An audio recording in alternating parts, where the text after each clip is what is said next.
I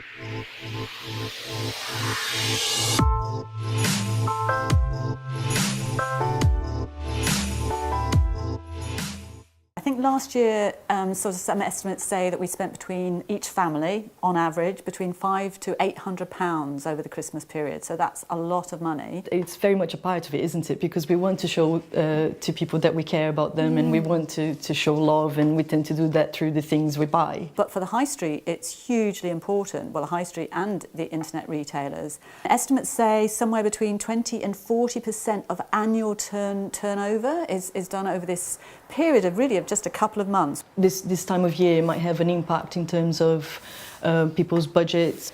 Might they be in debt perhaps because of Christmas? And actually, the evidence shows that in terms of not overspending, it's much better to use cash, because the problem about a credit card is again, this is from psychology, we know that credit cards act as a prompt to spend more money. If I've got, say, a £5,000 limit on my credit card, I might think, oh, I can spend that little bit more.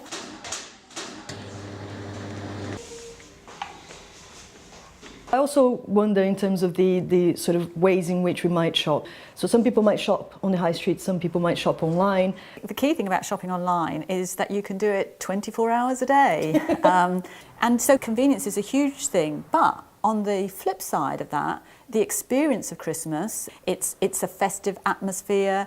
And so what retailers are trying to do is to get people back out on the high street so that they'll be part of that experience. The things I remember most were not the presents, but the people I was with. To me, that's the most important part of Christmas. And so in that sense, I kind of wonder sometimes, are we just buying too much? One of the things that I sort of think about Christmas is, has it got kind of like so big because actually it's another of these things that come over from America. I think that they said that Father Christmas only started wearing red when Coca-Cola put him into red.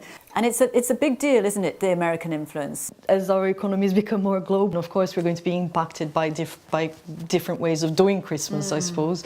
But also we see Black Friday, for instance, which used to be a Friday, and now it goes on for a week. Well, the thing about Black Friday is that definitely comes from the States, and I think it was the first Friday after Thanksgiving, and so the idea was that people were already in the holiday spirit, and so you could encourage them to spend. Going back to the consumer again, it's we also need to think about the people who might not have the disposable income. Psychologically, Christmas for people that don't have a lot of money is very, very difficult, because all around you, you're seeing things, you're seeing people enjoying themselves and everything. We've been doing research looking at food poverty, and we've been talking to a lot of food banks recently. And I think, you look at statistics and you look at data, and it's not that we don't have food available, it's just that some people cannot afford to buy it. And how can it be that in this country, we're so wealthy as a country, how can it be that we still have this level of poverty? Planning, I think, can really help people that are more constrained in terms of how much they've got to spend. Setting a clear budget, that's very important as well, isn't it? Making sure that you don't go over your budget.